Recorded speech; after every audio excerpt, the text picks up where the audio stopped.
suis Marjorie Govinden, membre d'Owebigo, le collectif de freelance spécialisé du tourisme B2B et B2C qui accompagne les pros du tourisme dans différents domaines tels que vente, production, marketing et communication et bien d'autres encore. Bienvenue sur ce nouvel épisode de la saison 4 du podcast. Nous allons parler aujourd'hui de parcours d'entrepreneurs et de dirigeants. Et pour échanger sur ce sujet, je reçois aujourd'hui Samy Bailly, fondateur de Bretzel Travel et fondateur également d'une association qui s'appelle The Outdoor Connection. Bonjour Samy et merci d'avoir accepté mon invitation. Bonjour Marjorie, je suis ravi d'être là. Est-ce que tu peux te présenter Samy en quelques mots pour ceux qui ne te connaissent pas du tout ? Donc rebonjour, Samy, entrepreneur dans le tourisme. Ça fait maintenant 20 ans que je travaille dans le secteur, dans l'industrie comme on dit. Je travaillais pour un gros groupe qui s'appelle TUI, sous la marque Nouvelle Frontière pendant 10 ans. Donc on va dire la partie la plus classique du travel, très classique. J'ai travaillé pendant 12 ans pour Evaneos, qui est une marketplace qu'on commence à bien connaître maintenant. Et depuis maintenant quelques mois, j'ai décidé de me consacrer au DMC, donc aux agences réceptives, qui sont le dernier maillon de la chaîne de l'industrie du travel. En créant des agences locales. Ok. Et comment tu définirais au sens large ton ou tes activités ? Aujourd'hui, il y en a pas mal. Quel est le rôle que tu joues aujourd'hui au sein de ces activités ? Je pense que c'est un dénominateur commun, c'est peut-être un peu la transmission.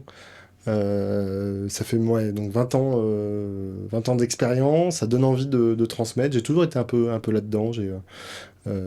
Plus jeune, j'ai encadré en plongée sous-marine par exemple, j'ai formé des jeunes à la découverte des océans et ça m'a toujours beaucoup parlé cette transmission et je me dis que en fait côté réceptif on a plein de choses à transmettre, il y a plein de bonnes pratiques qu'il est hyper intéressant de partager.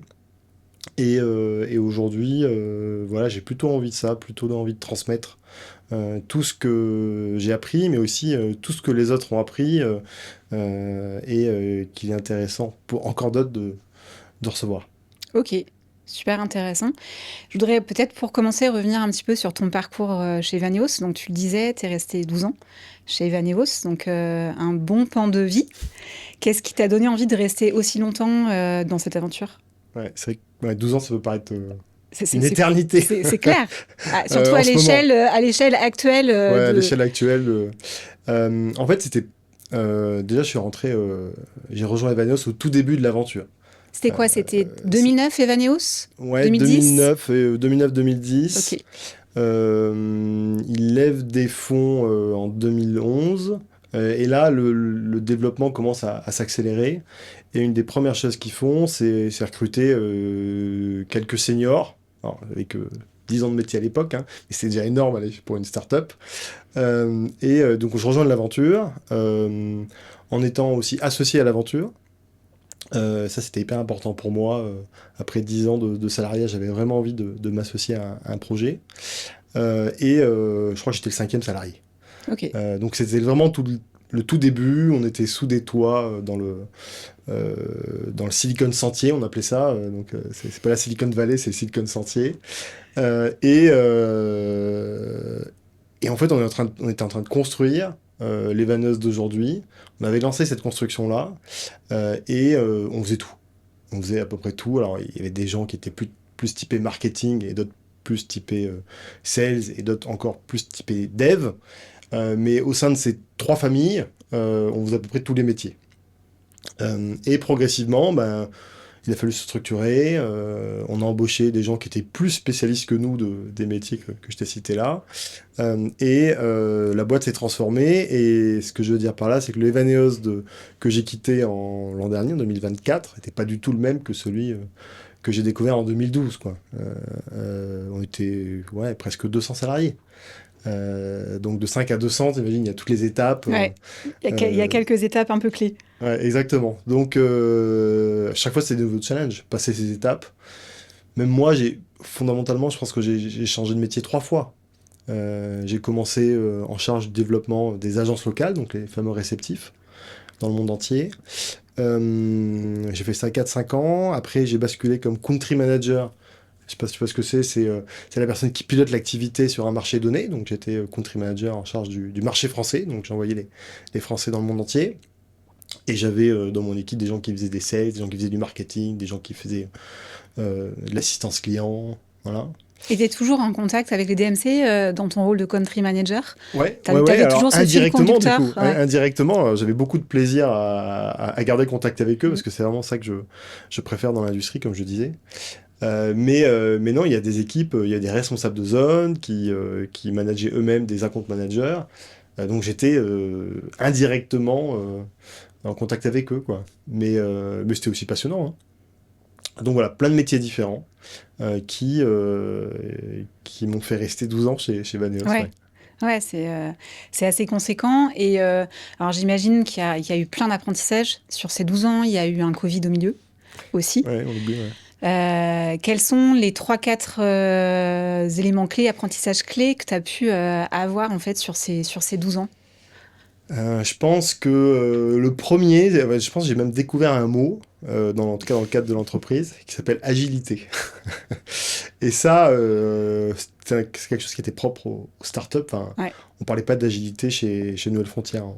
J'ai Ouais, découvert ce c'est mot-là, un terme qui est arrivé un peu plus tard. exactement, qui arrivait plus tard, exactement, Ouais. et qui avait tout son sens dans une entreprise en très forte croissance, hein, c'est Ouais. clair, qui avait encore plus de sens pendant le Covid. Et je pense que avoir la capacité de s'adapter, de remettre en question une organisation, des process, de potentiellement changer de métier, ou avoir un métier des attributions qui évoluent très très vite, c'est un vrai plus, quoi. Et ça, c'est vraiment quelque chose que j'ai appris chez Vanos. Qu'est-ce que j'ai appris d'autre? J'ai beaucoup appris à écouter aussi. C'était une des particularités qu'on avait, c'était de passer beaucoup de temps à faire des interviews aux users. Quand on parle de users, c'était tant les voyageurs que les agences, hein, que les agents. Et pour comprendre leurs besoins, parce que finalement, on a toujours un peu des a priori sur le besoin de ses clients, parce qu'on en a croisé récemment en vacances, ou parce qu'on a un cousin qui voyage et qui nous a parlé de son expérience. Mais ça vaut quand même le coup d'interviewer des users bien choisis, d'en s'en faire 10, 20, 30, 40. En plus, maintenant, il y a plein d'outils qui le permettent de le faire de manière très rapide. Et c'était pareil côté agent. Comprendre leurs problématiques quotidiennes d'agences locales, certes sélectionnées par une marketplace, mais qui avaient potentiellement d'autres canaux de distribution. C'était primordial pour adapter notre stratégie commerciale, pour adapter aussi nos outils, hein, parce que Evaneos, en général, on voit le site web, mais on ne se doute pas que derrière, il y a tout Quelle est la un machine back-office bien huilée d'outils, derrière? exactement, au bénéfice des agences locales. Et je pense que l'écoute était primordiale dans cette boîte, et on écoutait tous beaucoup. Ouais. Il y a une proximité, donc à la fois avec votre client final qui sont les voyageurs, Ouais. mais aussi avec vos fournisseurs qui sont les DMC. Ouais, qu'on a tendance à nommer les clients aussi. En fait, on Qui avait sont deux aussi vos clients. clients, qui Ouais, sont aussi exactement. vos clients. Et je pense que c'est beaucoup apprécié. Enfin, moi, je me souviens pour avoir bossé aussi un peu avec Evaneos, notamment la gestion de la crise Covid, Ouais. qui a été assez incroyable, où en fait, Evaneos était devenu un peu le pilote, un peu le baromètre, et il y avait vraiment une prise en main de cette relation client Ouais. à tous les niveaux pour accompagner, écouter, trouver des solutions. Mm. Et ça, c'était assez fort. Ouais, et tu vois, c'est un bon exemple, la crise Covid, à plein de raisons, hein, pour plein de raisons.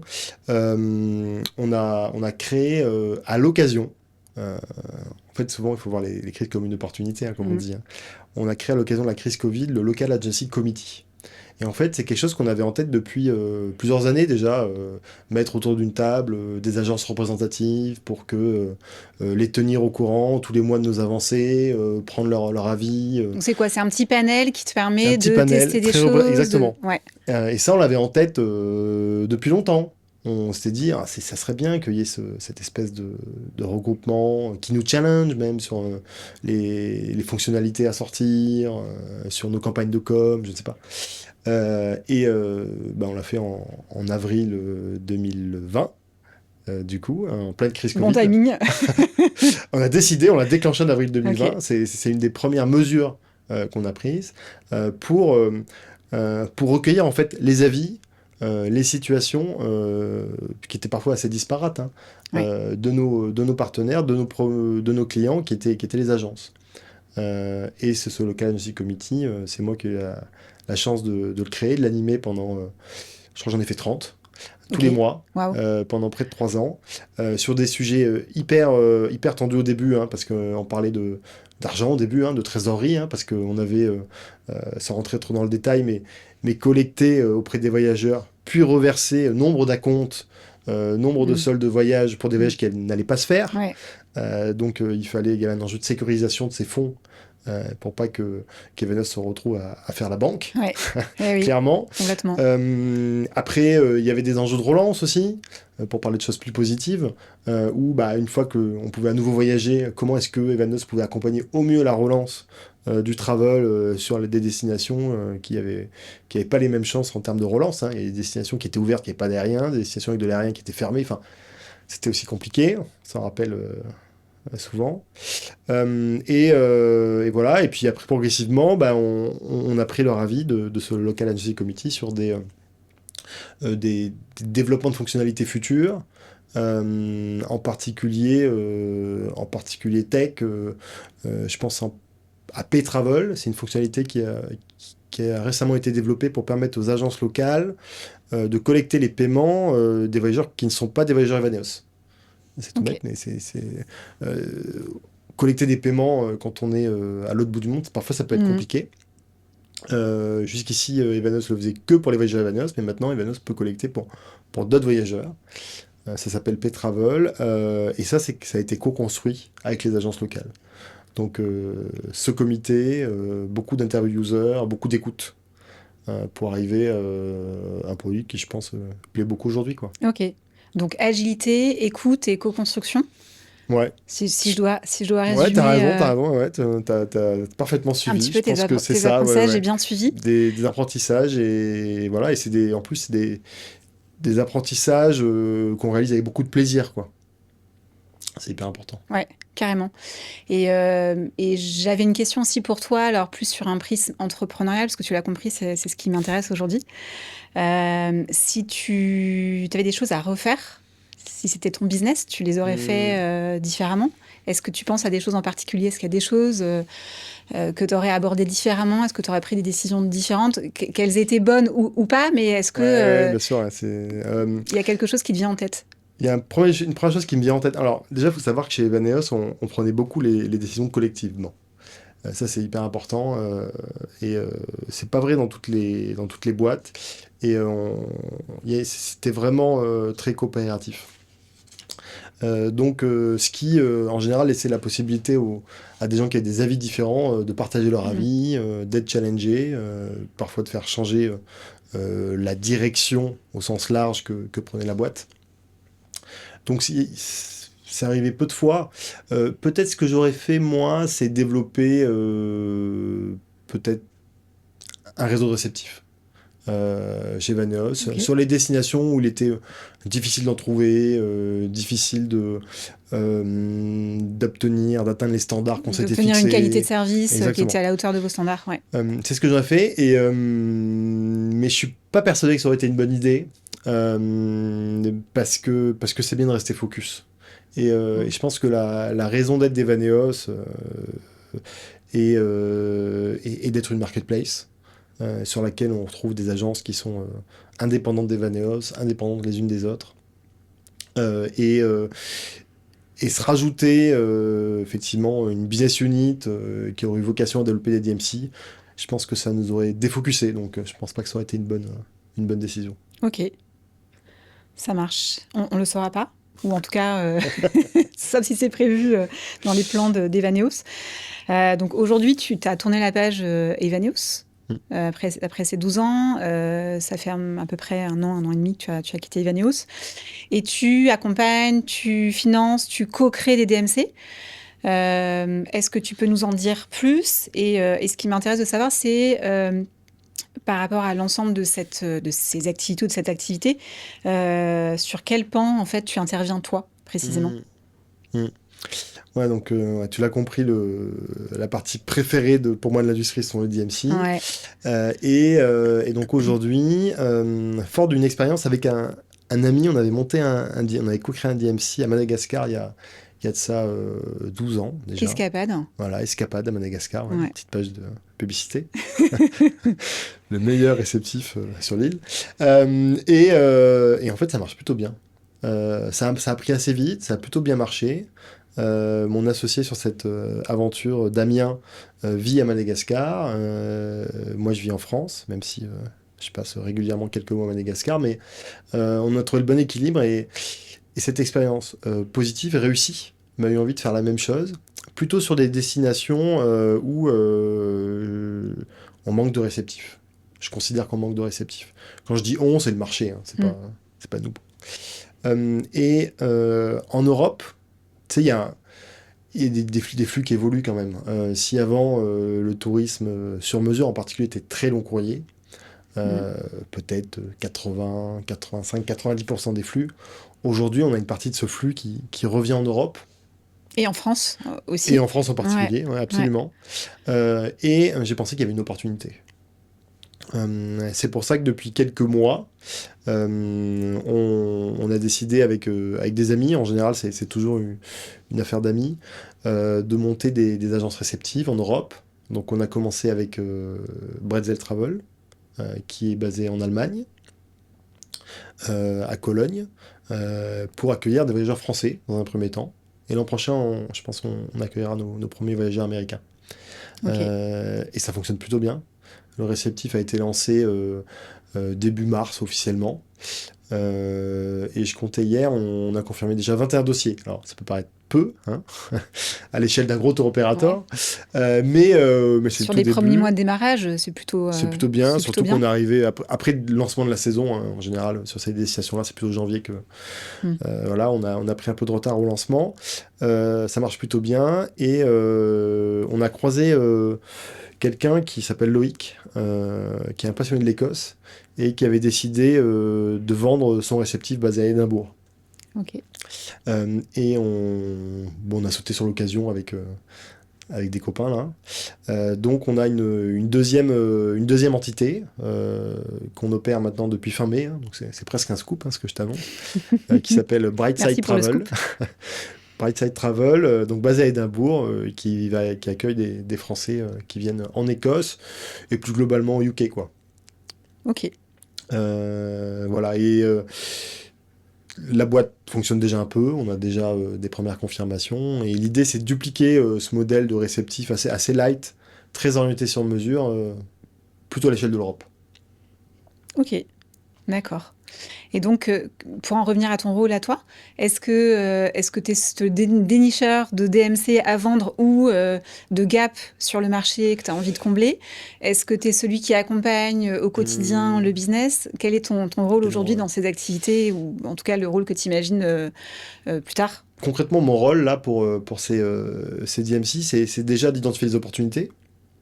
Je pense que quand on est au contact du marché, qu'on a un réseau, on a plus de facilité à identifier des opportunités.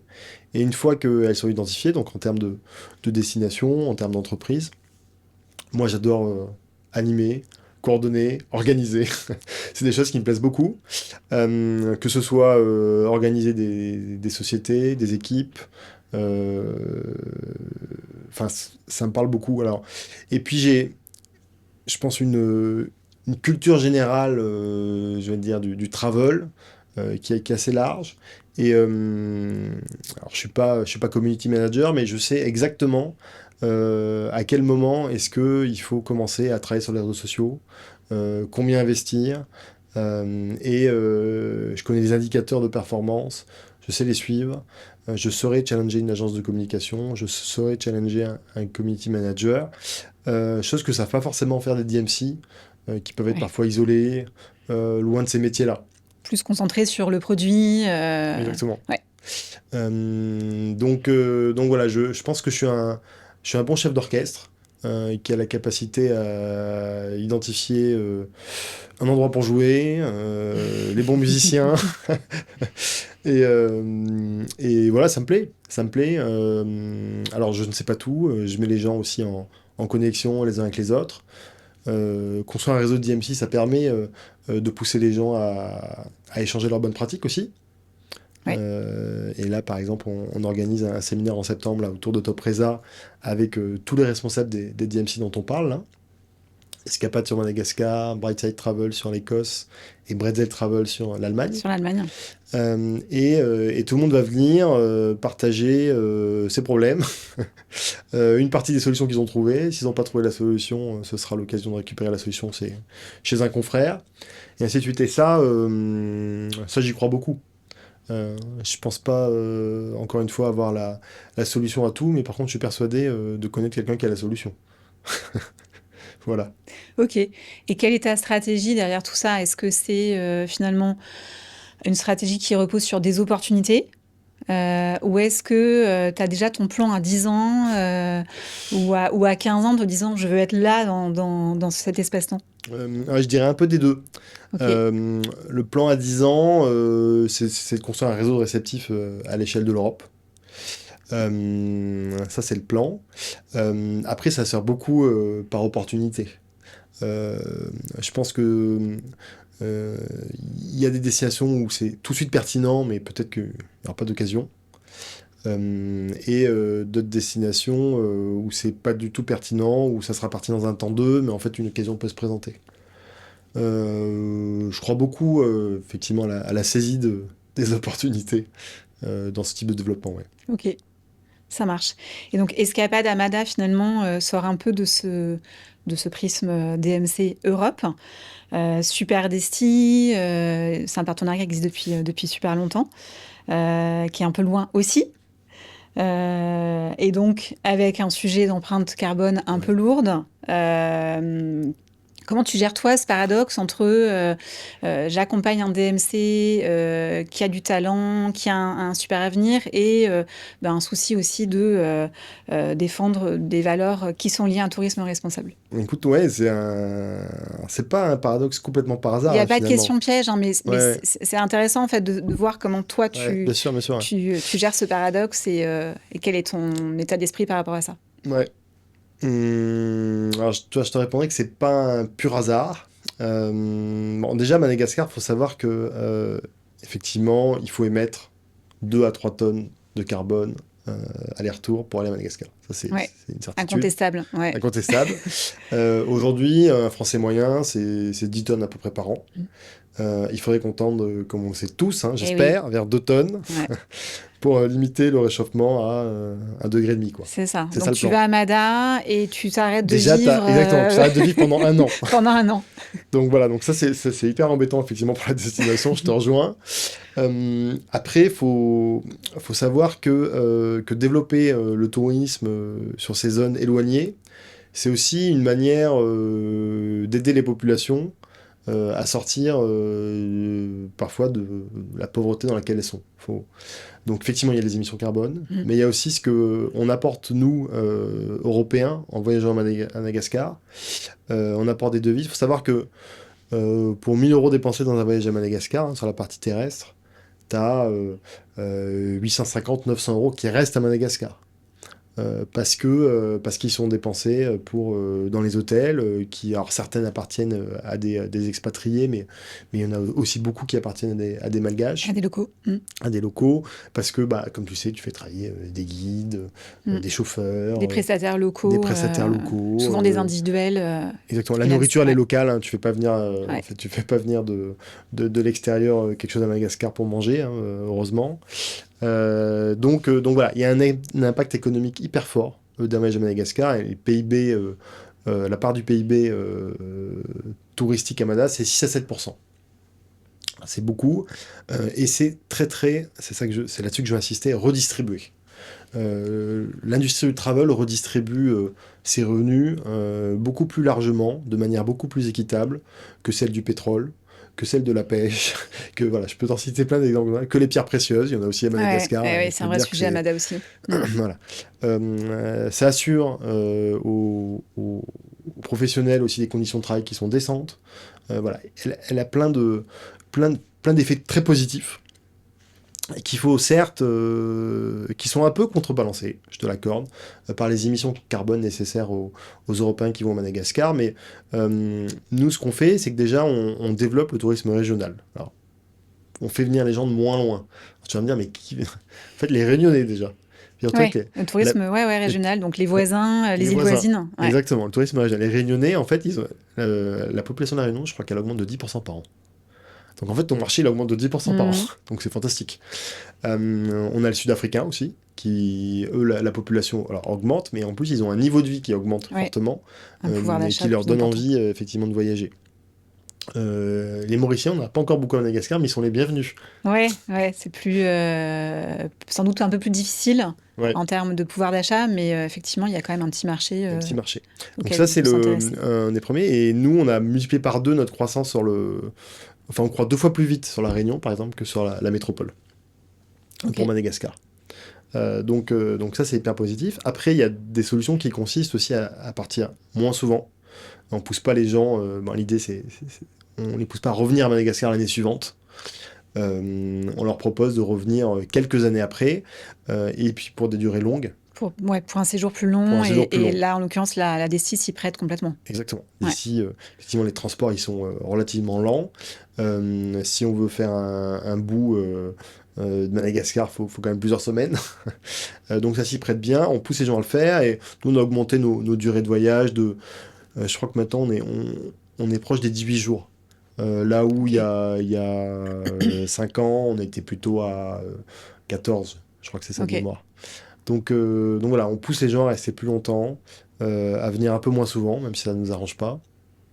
C'est comme ça qu'on gère. Et puis, tu parlais de paradoxe. Moi, j'ai plutôt envie de continuer à développer Madagascar comme ça.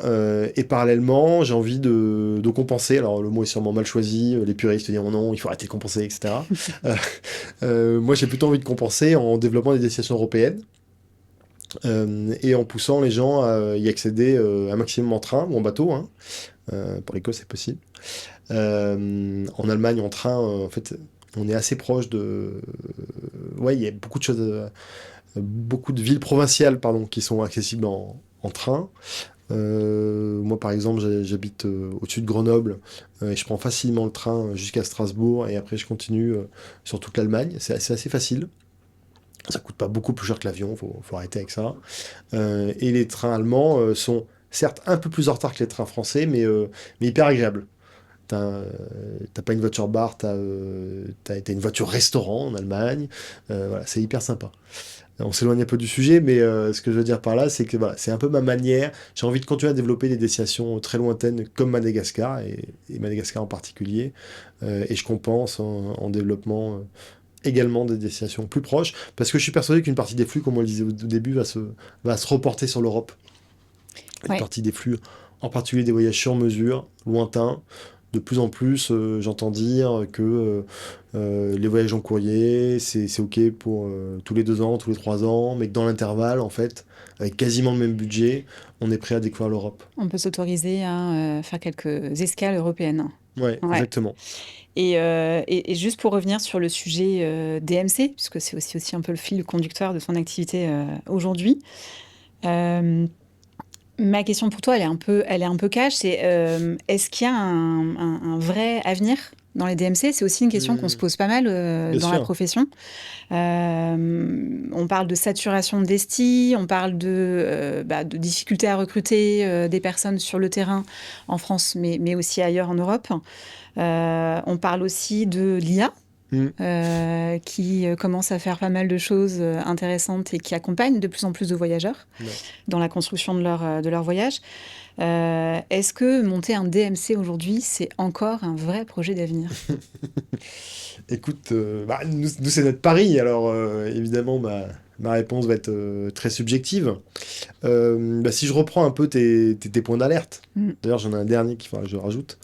Sur les talents, ouais, les talents, gros sujet. C'est sûr que Mm. aller trouver les bonnes personnes prêtes à travailler à l'étranger, alors que ce soit des locaux Ouais.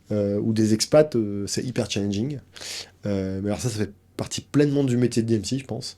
Arriver à attirer et retenir les talents, hein. Ouais. Gros challenge, et c'est des choses sur lesquelles Jusqu'à récemment, on faisait pas trop d'efforts. Je veux dire, le marché faisait pas trop d'efforts. Parce que tout le monde avait envie de travailler dans le tourisme, ça faisait rêver Métier tout le monde. passion, Métier passion, ouais, tout à etc. fait. Et en fait, on s'aperçoit que pour avoir les bons, il faut quand même être en mesure de les attirer, leur proposer un vrai projet, un vrai positionnement, une vraie culture d'entreprise, et ainsi de suite. Et il faut Euh, être bon aussi pour les garder. C'est-à-dire que le tout, c'est pas de les attirer, mais c'est de les garder dans la boutique le Exactement, plus longtemps il faut possible. fidéliser Ouais. les talents, et c'est pas simple, il faut les faire évoluer, il faut les aider à se développer. C'est toujours pareil, parce que oui, effectivement, on peut parler de salaire, mais ça fait pas tout, hein, loin de là, hein. En particulier chez les plus jeunes, hein. Mhm. Il faut leur proposer un vrai projet, il faut leur proposer un vrai plan de carrière, et pas seulement un entretien annuel. Enfin, je caricature un peu, mais j'ai l'impression que dans certaines boîtes, c'est encore un peu ça. Donc c'est un vrai challenge, mais ça fait vraiment partie du métier. Nous, à Madagascar, on est 20 salariés. Enfin, ils sont 20, plus exactement. On a quelqu'un qui gère les RH à temps plein, pour accompagner l'ensemble des Eh équipes. ouais, Alors que peut-être qu'il y a 10 ans, on aurait attendu d'avoir 40 salariés pour avoir c'est un clair, RH, quoi. c'est clair. Un RH pour 20, c'est un gros ratio. C'est un gros ratio. Ouais, C'est un gros ratio, mais c'est primordial. C'est primordial, parce nous faut quand même les meilleurs. Et ça, c'est vraiment un enseignement, presque de start-up, hein. mm. Chez Vaneos, on cherchait vraiment les meilleurs parce Mm. qu'il fallait aller plus vite que les autres, parce qu'il fallait être réellement différenciant, et ainsi de suite. Quand on veut aller chercher les meilleurs, il faut s'organiser, il faut mettre des Ouais. moyens, quoi. Il faut avoir quelqu'un de dédié. Après, un RH pour 20 staff à Mada, c'est possible. En Europe, c'est un peu plus Ouais, challenging. ouais, je suis complètement d'accord. Comment t'as mis en Comment je place, ferais? toi, un peu on parle beaucoup de marque employeur. Alors, c'est peut-être un peu tôt Ouais. dans ton activité, mais comment toi, tu t'arrives à mettre en œuvre déjà dès maintenant? Et est-ce que tu arrives d'ailleurs à mettre en œuvre déjà un peu cette stratégie RH pour attirer les bons et les garder? Ouais. Alors, c'est le tout début, hein, Mm. donc il est trop tôt pour parler de marque employeur, je suis Ouais, d'accord. Par contre, je pense que ça commence par les managers. Parce que mine de rien, dès que tu as quand même un DMC, il faut un manager. Et je pense que c'est aux managers, ces aptitudes managériales, qui vont faire la différence dès le début, en particulier avec les jeunes recrues, quoi.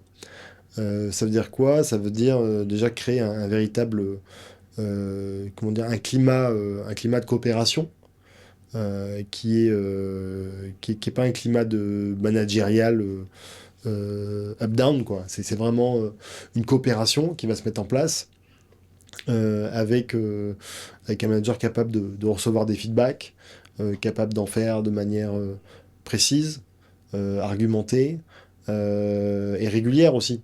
Tu sais, je reprends mon exemple de l'entretien annuel de fin d'année, là, mais je crois que quand j'ai commencé à bosser, il n'y avait que ça, en fait, pour parler avec son manager de sa carrière ou de ses envies, quoi.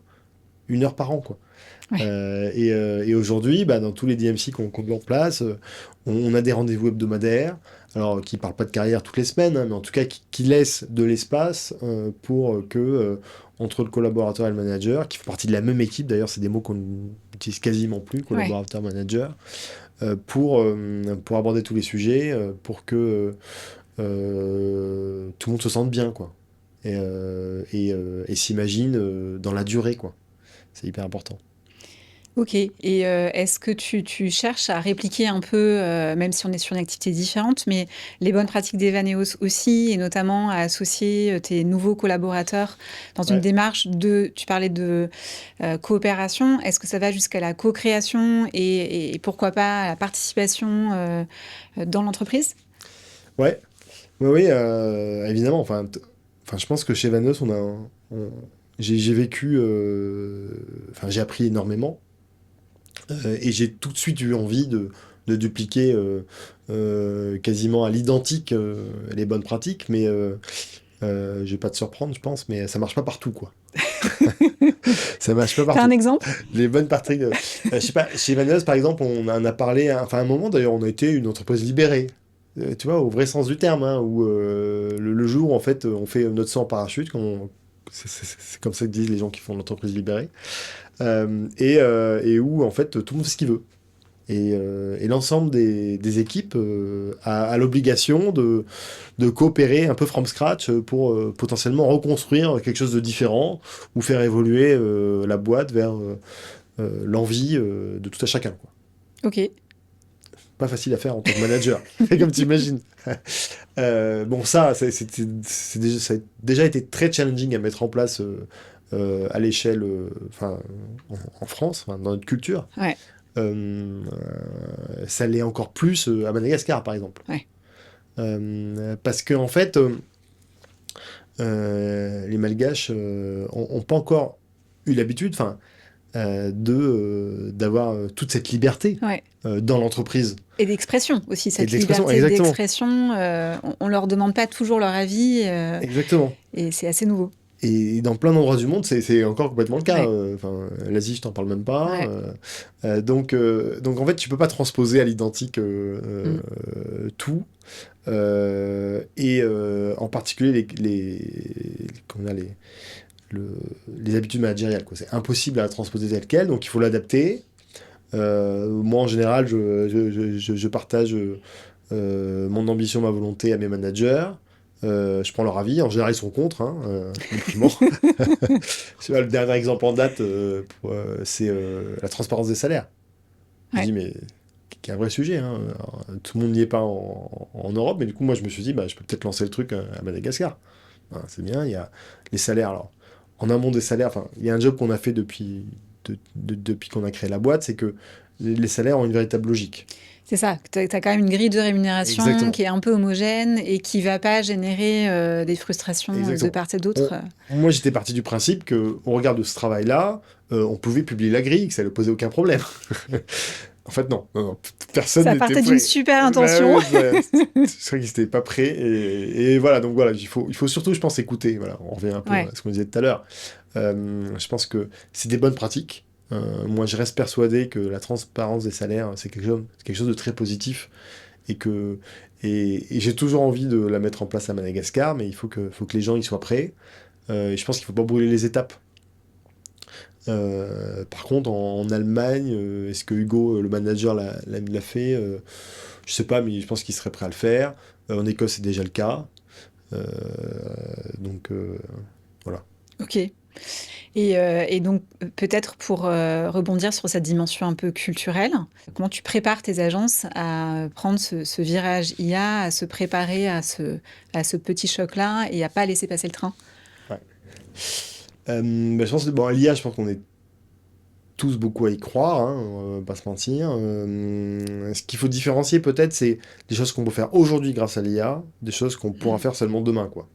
Bon, même si c'est tout à l'heure d'ailleurs, parce que des fois ça va plus vite que prévu. Je pense que pour toutes les sujets de création de contenu, d'aide à la relation commerciale, euh, bah, les équipes, si on prend l'exemple de Madagascar, on utilise beaucoup plus l'IA que certaines équipes en réceptif en Europe. Ouais, Parce qu'en fait, elles ça ont m'étonne vu pas. dans Mm. l'IA une véritable opportunité et elles ont même de l'avance, quoi, sur l'utilisation de l'IA. Et aujourd'hui, je pense que la majorité des mails qui sont envoyés, les premiers mails envoyés par les commerciaux, sont retraités par de l'IA. Et je pense que c'est pas le seul réceptif qui le fait. Donc, je pense que c'est un peu des primo, oui, c'est on dit comme ça, des primo utilisateurs de l'IA, Les early adopters des early de l'IA. adopters, on va dire comme Ouais, ça. T'as raison. ouais, Et ça, c'est super bien pour la suite, hein. Après, je pense que c'est à nous, en tant que DMC, à identifier effectivement les sujets, les prochains sujets sur lesquels l'IA va énormément nous aider, voire nous challenger, hein. Il y a ce que tu disais tout à l'heure, on se demande si l'IA ne va pas supprimer les DMC, mais comme l'IA pourrait supprimer les énormément agents de de métiers. voyage et Les plein agents de d'autres métiers voyage, dans le travel. Ouais, exactement. ouais. Je pense que c'est un vrai plus à nous effectivement de bien l'utiliser. Là aujourd'hui, voilà, c'est un plus qu'on utilise en amont de la vente. Reste maintenant à l'utiliser en aval de la vente, en assistance client. Il y a un vrai sujet à destination qu'il est aujourd'hui compliqué d'adresser parce que, enfin, comme tu sais, un voyage, un package à Madagascar contient une trentaine de prestations. euh, Ouais. qui sont achetées non pas majoritairement, enfin, il n'y en a aucune qui est achetée via des flux XML ou quoi que ce soit, ça n'existe pas. Ça reste vraiment un traitement à la mano, C'est un traitement à la mano, avec c'est chaque que... prestataire. Ouais. Exactement. À la mano, ça peut être un canal différent, il peut y avoir un mail, il peut y avoir un WhatsApp, il peut y avoir un appel. Quand tu traites avec les guides, bah, tu sais, les guides ils sont sur le terrain, donc ils sont pas tout le temps dispo. Enfin, donc, et ça reprend un peu, ça répond aussi un peu à ta question précédente. Moi, je pense qu'il y a il y a un réel avenir pour les DMC, parce qu'ils finalement ils agrègent des prestations et donc de la data qui est hyper complexe à agréger, quoi. Et on pourra utiliser un peu d'IA euh, pour accélérer certaines choses, pour connecter un peu mieux. Mais, euh, mais je crois beaucoup dans le rôle de l'humain euh, pour, euh, pour connecter ce qu'on ne peut pas connecter de manière automatisée, et puis pour rajouter du service. Enfin, tout le temps qu'on va gagner finalement Grâce à l'IA. grâce à l'IA, Ouais. c'est du temps en plus qu'on peut passer avec nos voyageurs, avec nos Donc clients. la valeur va se déplacer. Ouais. euh, Ah ben, on va clairement se déplacer et ça va être du temps en plus pour échanger avec nos voyageurs. Et comme on sait, ils peuvent être très très bavards ces voyageurs. Et aujourd'hui, des fois, on manque de temps pour les ouais. écouter, pour échanger avec eux. Moi, j'ai bon espoir que les équipes aient plus de temps pour ça, parce que c'est ça Mm. qui a de la valeur. Mm. Euh, et c'est ça qui les mettra en confiance, c'est ça qui générera la récurrence, c'est ça qui générera le- comment dire, du partage d'expériences, et ainsi de suite, quoi. Ok. Je voulais aborder une autre partie, une autre casquette finalement, que tu as également. Tu as créé une association qui s'appelle The Outdoor Connection. Qu'est-ce qui t'a donné envie d'aller dans cette direction? Qu'est-ce qui t'a... Voilà. Qu'est-ce qui a été le déclic en fait Le pour créer cet déclic, asso? je pense que le déclic, ça a été J'avais... Je rencontrais... Peut-être que tu peux d'ailleurs rapidement introduire en quoi Ouais, consiste l'asso, parce qu'on en exactement, parle mais comme t'as si tout le raison. monde le savait, mais Ouais, pas du ouais, tout. bah, bien sûr. Alors, The Outdoor Connection, donc c'est donc un collectif d'entrepreneurs de l'outdoor, qui est pas mal typé travel quand même, mais qui a vocation à accueillir des gens qui sont sur des industries un peu différentes, toujours en lien avec l'outdoor bien sûr. Et c'est un collectif désintéressé, dans le sens où les adhérents sont des entrepreneurs qui ne cherchent pas forcément à faire du business avec un des autres membres. C'est un collectif volontaire, donc il n'y a aucune obligation évidemment de le rejoindre. L'adhésion coûte 160 euros par an, donc il n'y a pas de barrière à l'entrée du tout. Et c'est un collectif qui a la particularité de coopter systématiquement les nouveaux entrants, et chacun a droit à mettre son veto s'il considère que la personne préidentifiée ne correspond pas aux valeurs ou serait en concurrence avec elle ou avec lui. Et ça nous donne un collectif hyper bienveillant, hyper sympa, qui échange à bâton rompu sur tous les sujets, qui partage des informations parfois très confidentielles avec beaucoup de facilité. Et c'est assez puissant. Ouais, c'est assez puissant. Et ce collectif, j'avais eu l'idée de le créer à force d'échanger avec des gens que je trouvais très pertinents et, euh, et que je trouvais dommage de ne pas connecter. Je me disais, mais en fait, un tel, il a quand même des histoires hyper intéressantes à raconter sur les RH, sur l'IT, sur son développement commercial, sur son internationalisation. Et c'est quand même dommage qu'il me les raconte qu'à moi, en fait. Il pourrait très bien prendre la parole dans une petite réunion avec d'autres personnes comme moi et en fait multiplier par 6 par 10 Ouais. finalement la portée de ses propos. Et voilà, c'est né comme ça. Et ça m'a pris, je pense, un dimanche soir à la suite d'un salon. Je me suis dit, non, mais banco, faut faire un truc. J'ai envoyé un mail aux 10 personnes auxquelles je pensais. Ils ont toutes répondu à fond. On est partant. Donc on l'a fait. Et ça a presque, ouais, pas loin de 10 ans maintenant, hein. Ouais, ok. Ouais. Ah, parce qu'il existe finalement pas d'autres initiatives de ce type, en tout cas sur ce format et sur cette thématique outdoor. Non, j'en ai pas trop vu. Il existe des collectifs, par exemple de freelance. Ouais, Il existe qui mettent euh, qu'on a en commun une volonté de développement et des ressources. Il existe des collectifs qui sont animés par des fournisseurs ou par des prestataires. Je pense, ou par des représentants de prestataires, ou je pense aux Big Boss, tu dois connaître les Big Boss, ouais, ouais. ouais, tout à C'était fait. Hervé qui avait lancé ça, et qui est hyper puissant, hein. Moi j'ai participé à pas mal de leurs events, en plus c'est quand même des beaux events à C'est chaque souvent des beaux fois, events, ouais. on est bien reçus, mais à la fin, c'est quand même payé par des prestataires qui ont un truc à vendre à la fin de Ouais, la journée ouais. ou de l'année, à la Ouais, donc limite, d'où tu vois. cet aspect des intérêts Exactement. Et du coup, qui est t'échanges pas importante. pareil, tu te retrouves finalement sur ce type de rencontre avec des concurrents, donc t'imagines Hmm. que les échanges sont un peu moins, j'ai envie de dire, libres. On partage un peu moins d'infos. Et en fait, ce qui est sympa, c'est les vraies infos. C'est Ouais, connaître le taux de conversion du site de ton, de ton collègue pour pouvoir le comparer au tien. Parce que c'est ce qui te fait avancer en fait. c'est vrai que c'est avancé, ça Ouais, donne une bien sûr. référence. Lui partager une problématique qu'il a peut-être déjà rencontrée, à laquelle il y a déjà une solution, sans être obligé de passer par un consultant qui va coûter cher, qui va peut-être Hmm. t'orienter sur un mauvais truc, tu vois. Donc voilà, non, c'est assez puissant, on est 25 maintenant, des profils hyper différents les uns des autres, ça c'est aussi hyper sympa, dont toi, qui nous a rejoint il y a maintenant 6 mois, 3 mois, Ouais, c'est ça à ouais. peu près. Ouais. Donc voilà, on n'avait personne comme toi, encore Marjorie, dans ce collectif, donc c'est top. Et voilà, non, tout le monde est différent, ça c'est Ouais, certain. des profils Euh, différents, donc enrichissants, Exactement.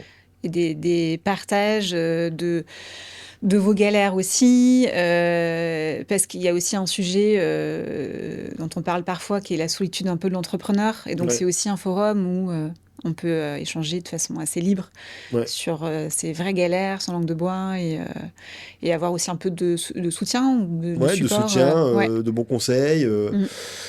Je prends un exemple concret. On avait Juliette qui avait des galères côté RH. Elle ne voudra pas te dire ça. Et en fait, j'avais entendu dire que dans le collectif, il y avait quelqu'un qui avait, je crois que c'était Olivier, qui avait trouvé une super RH part-time.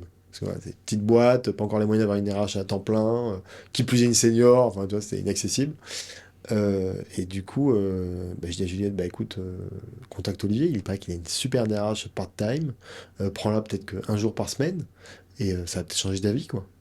Et elle a contacté Olivier, Olivier lui a évidemment immédiatement partagé sa RH part-time, la RH a trouvé du temps, son emploi du temps pour bosser aussi avec Juliette, et ils sont hyper contents tous les deux, en fait. Ouais, c'est win-win, hein. C'est complètement win-win. Et Juliette vit depuis beaucoup mieux ses sujets RH, quoi. Ouais, Voilà, elle est bien soulagée. exactement. Et Bravo. c'est, Ouais. et c'est un bon sujet. C'est le cas, là, récemment, un cas d'actualité. Je sais pas si tu as entendu dire, tu as les compagnies tanzaniennes qui sont passées sur liste Ouais, noire j'ai vu passer ça. la semaine dernière. Ouais. Ben, parmi les membres du collectif The Outdoor Connection, on avait euh, plein Plein de avec des boîtes clients qui d'arrivée, sont impactées. Ouais, avec ouais. plein de boîtes arrivées Ouais. qui sont impactées. Alors en plus, comme tu sais, on a quand même pas mal besoin de prendre de vols domestiques en Tanzanie pour aller au moins à Zanzibar après un safari, quoi. Mm. Et il a fallu identifier des solutions, euh, réidentifier ensemble les risques encourus par chacun en tant que voyagiste, hein, Ouais, d'utiliser une compagnie qui est sur ouais, liste qui est noire. en liste noire. Mm. C'est pas ça qui est décidé finalement, comme tu imagines, mais voilà, on comprend les risques et potentiellement identifier des solutions à très court terme en fait, hein, parce que le gros des arrivées sur la Tanzanie, c'est l'été là. Donc voilà, et Yann, pour le citer, a tout de suite partagé une note, je crois, de son conseil juridique sur le sujet. Euh, et il a partagé de manière totalement désintéressée, Ouais. alors que c'est une prestation qu'il avait, j'imagine, payée. Mhm. Ça a rendu énormément service aux membres du Ouais, collectif et ça leur a permis d'avancer ensemble. Ouais. génial. Donc, super initiative. Donc, tu aimes aussi cet aspect je fédère. Ouais. Donc, tu parlais de transmission plus tôt. Il y a aussi Ouais. cet aspect Ouais. de transmission. Alors, là, c'est pas forcément de la transmission de savoir, Transmission, mais c'est de la transmission de bonnes pratiques. ouais, c'est la mise en réseau Ouais, avec cette finalité, effectivement, ouais, de partager les bonnes pratiques, les réussites, ce qui fonctionne pas. Moi, je pense que ça nous fait à tous gagner beaucoup de temps. ouais, Ça permet d'aller quand même plus loin. Euh, donc j'aime bien, ouais. ouais. Super. Et sur le sujet du tourisme outdoor, même si tu précises qu'au niveau de l'association, c'est principalement du tourisme, mais pas que, est-ce que tu as une vision que tu peux partager sur le futur de ce tourisme qui bouge beaucoup? C'est un concept qui est hyper marketé, on entend Hmm, parler beaucoup et pas toujours de façon très sincère. ouais. Est-ce que tu veux bien en parler? Quelle est ta vision de ça? Alors, ouais, l'outdoor, bon, moi je pense que ça reste. Bon, après, je suis quasiment né dedans, hein. Moi, j'ai commencé, j'ai tout petit, plutôt dans des grandes étendues désertes. Donc, j'ai- je suis très subjectif, mais je pense que le tourisme outdoor, c'est quand même quelque chose qui nous permet de nous reconnecter avec notre planète. Et je pense que voilà, on vit quand même une période environnementale un peu compliquée, avec une dose assez importante de climato-scepticisme. Et pour moi, voyager euh, à l'extérieur, pour faire la traduction, au contact de paysages, d'ambiance, c'est, je pense, que la meilleure manière de se rendre compte en fait de la chance qu'on a d'avoir cette planète. Et donc développer le tourisme outdoor, tu vois, pour moi, je trouve que c'est une bonne manière de sensibiliser l'ensemble enfin une partie, en tout cas des citoyens de ce monde, hein, parce que tout le monde n'a pas la chance de pouvoir voyager, mais en tout cas ceux qui voyagent, ça permet de les sensibiliser encore plus. Ça permet de sensibiliser leurs enfants, hein, parce que maintenant on voyage quand même beaucoup en famille, Ouais. et partir à pied à côté de chez soi, un peu plus loin en van, ou de temps en temps prendre l'avion pour passer plusieurs semaines dans un pays où on est particulièrement connecté avec la nature. Je pense que ça nous donne envie d'en prendre encore plus soin. Moi, je pense que c'est ça la meilleure vision du tourisme outdoor, quoi. Et vision très juste. Et comment tu te positionnes toi par rapport à justement ces acteurs du travel qui sont pas nécessairement issus ou qui n'ont pas l'habitude de proposer ce type de tourisme et qui pourraient avoir envie d'un peu de récupération marketing pour peut-être attirer aussi, et il y a une forme de greenwashing aussi qui est associée à ça. Quel Mm. est ton avis dessus? Alors, c'est compliqué. Alors, effectivement, il y a plusieurs typologies d'acteurs qui essaient d'en Mm. profiter, hein. Je pense que tu as des nouveaux entrants euh, qui disent haut et fort qui vont révolutionner le tourisme outdoor, euh, mais qui finalement proposent la même chose que ce que proposait la génération précédente, hein. Alors, c'est mieux marketé, les photos sont plus belles. Le rythme est un peu différent, mais bon, ça reste quand même les mêmes itinéraires, hein. Le tour du Mont Blanc, il fait le tour. Il y a qu'un On raconte une sentier. histoire différente, mais c'est le même contenu. C'est le même contenu. En général, c'est les mêmes spots de bivouac ou les mêmes gîtes. Bref. Donc voilà, je pense qu'il y a cette typologie d'acteurs mais qui a su très bien marketer l'outdoor. Alors peut-être que d'une certaine manière, ça en fait la promotion Ça peut auprès d'une nouvelle servir la cause clientèle. au global. Ça peut servir la Ouais. code, donc pourquoi pas, hein. C'est OK. Donc moi, finalement, j'y serais plutôt favorable, même s'il ne faut pas imaginer qu'ils aient tout inventé. Après, je pense que les acteurs qu'on peut un peu plus challenger, c'est les gens qui, sous couvert de découvertes environnementales vont proposer des croisières toujours plus loin dans les fjords, qui, même si les bateaux évoluent, qui roulent, je veux dire, qui voguent au gaz, ou qui sont peut-être un peu plus petits, ont quand même un impact hyper important. Et en fait, je pense qu'il faut. il faut pas tomber un peu dans ce panneau-là du tourisme de masse à fort impact qui, parce que il fait enfin le tri des déchets à bord et tout de suite vert et un impact positif. C'est pas du tout vrai, quoi. C'est pas du tout vrai. Je pense qu'il faut pousser les gens vers des solutions qui sont bien plus respectueuses. Alors, il y a des labels qui existent, hein. Ouais. Je pense que tout le monde connaît maintenant Travel Life. C'est très bien. C'est un label qui se développe mondialement. Il y a plusieurs DMC qui l'ont, dont Escapade à Madagascar d'ailleurs. Et hop. Et hop, fait partie des 5 réceptifs à Madagascar qui a le label. Enfin, c'est une certification, c'est hyper dur à avoir d'ailleurs. Ouais. Donc il y a ça, mais certains hôtels ont aussi des labels. Il y a l'écolabel européen pour toute l'hôtellerie. Il y a sûrement des labels. Travel Life d'ailleurs est aussi un Ouais, label exactement, labelise d'hôtel. aussi pour les Ouais. hébergements, exactement. Donc il y a plusieurs choses qui existent, qui sont là pour orienter le consommateur, le voyageur vers quelque chose le plus respectueux, quoi. Mais c'est un vrai challenge, hein, je suis Ouais. d'accord. J'ai pas de solution, hein, malheureusement là-dessus. Si ce n'est que la profession, que les syndicats, que les regroupements animent l'obtention de certificats, animent la profession dans ce sens-là. Tu vois, à ce titre, moi je trouve que ce que fait Julien Buot là, sur ATR, là, Agir pour un tourisme responsable, est très positif parce que certes, ils ont élargi les membres à des gens qui font du tourisme, non plus d'aventure, mais du tourisme un peu plus générique, on va dire, plus classique. Mais c'est finalement une bonne manière Mhm. de pousser la bonne parole, de pousser les gens à recruter quelqu'un en charge des questions environnementales, de se poser la question d'obtenir un label, de faire différemment, de faire le bilan carbone de leurs activités respectives et ainsi de suite, quoi. Ouais. Ouais, donc ça permet d'élargir aussi les acteurs Ouais, qui pourraient se sentir concernés. Et finalement, toucher des gros, c'est aussi toucher potentiellement tous les partenaires qui gravitent autour de ces acteurs, de ces gros acteurs. ouais. Tu vois, c'est peut-être la Mm. vision un peu intermédiaire. On parlait d'une vision pour le tourisme outdoor. Peut-être Mm. que la vision à plus court terme, hein, on va dire que celle à long terme, c'est sauver la planète. Bon, challenging.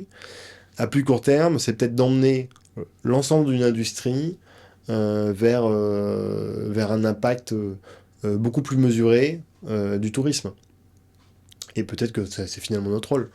On part du principe que tout le monde n'ira pas faire de la rando, euh, tout le monde n'ira pas faire du canoë en Charente, par Par exemple. exemple, Merci Olivier, je tape pas de ref. si tu nous écoutes. Ouais, exactement.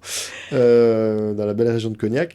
Du Cognac, pardon. Mais par contre, si on peut pousser les autres acteurs à effectivement adapter leur activité à ces nouveaux standards, à des standards qu'on met nous un peu exprès élevés, c'est hyper positif quand même. Complètement. On pourrait parler des heures. Il va falloir qu'on s'oriente vers la fin de ce podcast. J'ai encore 2, 3 petites questions que j'aurais voulu te poser. Il y a a priori pas mal de pros du tourisme qui vont nous écouter, nous regarder sur ce format filmé. Quel conseil tu pourrais donner, toi, à un pro du tourisme qui aurait aimé se lancer dans une aventure entrepreneuriale, soit sur la création d'un DMC ou pourquoi pas sur une autre activité? Ouais, je pense que déjà, je lui conseillerais de prendre le temps de bien comprendre le marché, de bien identifier l'opportunité. Euh, je pense que ça, c'est primordial. On a plein de gens, moi j'ai croisé plein de startups qui pensent avoir l'idée du siècle, l'idée révolutionnaire, mais c'est une bonne idée, mais à la limite, à leur propre échelle, mais sur le marché, ça avait moins de sens. Et en fait, ils n'avaient pas suffisamment pris le temps de regarder, d'analyser le marché, quoi. C'est pas le plus sympa. Ça se fait bien avec l'IA maintenant, hein. On peut facilement Mm. lancer des études de marché avec de l'IA. Mais c'est primordial. Plutôt que de se lancer bille en tête là, à vouloir absolument développer une idée qu'on a eue Mm. et qu'on n'a pas. En fait, Si on l'a eu, en général, quelqu'un d'autre l'a eu, hein, on va pas se mentir. Et soit elle a été menée à bien, du coup, est-ce que ça sert à quelque chose de faire la même chose? Soit elle n'a pas été menée à bien, et peut-être que finalement, il n'y avait pas de marché. Enfin bref, t'as compris ce que je veux dire? Ouais, Il faut ouais. prendre le temps, je pense, d'analyser le marché. Et ça veut dire que, par exemple, si tu es créateur d'entreprise et qu'il faut que tu sois payé le mois suivant, en fait, c'est compliqué. Parce que ce temps-là, tu vas pas nécessairement le prendre. Donc, il faut que dans ton business plan, si je puis dire, tu dédies du C'est temps cette phase de à réflexion, cette phase de réflexion d'étude de ouais, marché, quoi. de quelles sont les opportunités, quels sont les points de douleur du marché. Ouais, Mm. exactement. Bonne douleur, comme on dit. Fameux pain points. Et après, peut-être un deuxième conseil, peut-être ça qui peut paraître peut-être un peu vieux jeu, hein, c'est travailler, quoi. Je suis désolé, mais ouais, moi j'y crois beaucoup quand même, à la force du travail. Franchement, ça apporte beaucoup. Ça veut dire, moi j'ai donné pas mal de cours à une époque, et euh, je disais aux étudiants, quand vous partez en déplacement, c'est lever 6 heures du matin, et c'est couché minuit, quoi. Et entre 6 heures et minuit, vous bossez en fait. Vous bossez, vous êtes au contact de.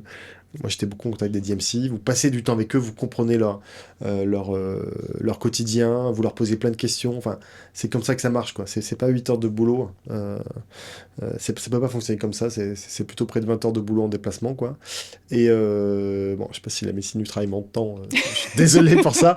Mais je crois beaucoup à la valeur travail. Ouais, ok. Qui plus est dans l'entrepreneuriat. Et ça, c'est primordial, ouais. Ok, donc il faut aller au charbon, quoi. Faut aller au Il n'y a charbon, pas de secret. faut faire des salons. Mm. J'ai des gens qui me disaient, oh non, mais le salon, c'est bon, j'arrive sur Internet, il n'y a rien d'intéressant. Non, en fait, tu vas sur le salon, alors oui, tu prépares ton salon sur Internet, et tu vas sur le salon, tu vas discuter avec les gens, parce que les gens qui sont sur le Mm. salon, ils ont des trucs à raconter. C'est là que tu vas choper les bonnes infos, c'est là que tu vas identifier les opportunités. Et voilà, et ça prend du temps, c'est pas agréable, il fait chaud, on a mal aux pieds, mais on préfère être dehors, hein, surtout pour les gens qui bossent dans Ouais, l'outdoor. Hein, ils ont ouais, aucune, ouais. en général, ils n'aiment pas être sous le hall 4 de la porte de Versailles. Mais c'est primordial de prendre tout ce temps pour façonner son idée, Ouais, et c'est ça qui lui donne toutes les chances de réussite, quoi. ok. Donc ne pas s'enfermer trop devant son écran et son GPD ou son Perplexity. S'ouvrir un Exact- peu aux autres. Exactement. Est-ce qu'il y a un entrepreneur qui t'inspire, qu'il soit outdoor, indoor, tourisme ou pas? Et pourquoi il t'inspire? Moi, je citerai un vieil entrepreneur qui n'est plus de ce monde, qui s'appelle Cousteau, Jacques-Yves Cousteau. Déjà parce qu'on a oublié qu'il était entrepreneur. Pour nous, Cousteau, c'est un plongeur, un présentateur télé, un producteur à la limite. Mais en fait, c'est quelqu'un qui avait déjà l'esprit très aventurier, qui évidemment allait là où personne n'était encore allé, Mm.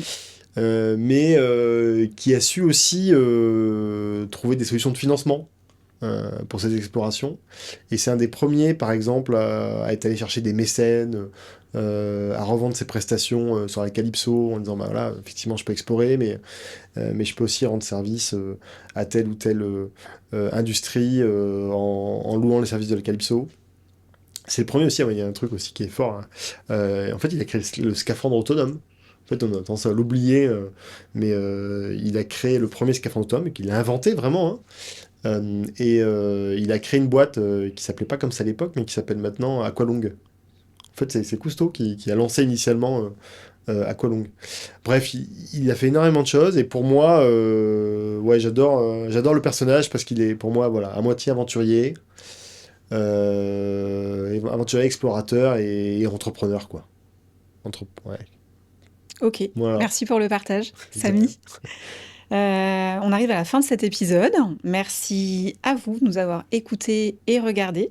J'espère que cet épisode vous a plu. Merci Samy d'être venu dans ce studio parisien, au studio Racked Studio, pour l'enregistrement de ce podcast. Je remercie également toute l'équipe du podcast. Alors, on a Alexis, on a Olivier, on a Julie, on a Paul et on a Marie. J'espère que j'oublie personne. Retrouvez tout notre réseau de pros du tourisme, tous nos freelances sur notre site awewewigo.fr et sur notre page LinkedIn. N'hésitez pas également à vous abonner sur votre plateforme d'écoute préférée. Et puis une petite notation de 5 étoiles si ça vous a plu.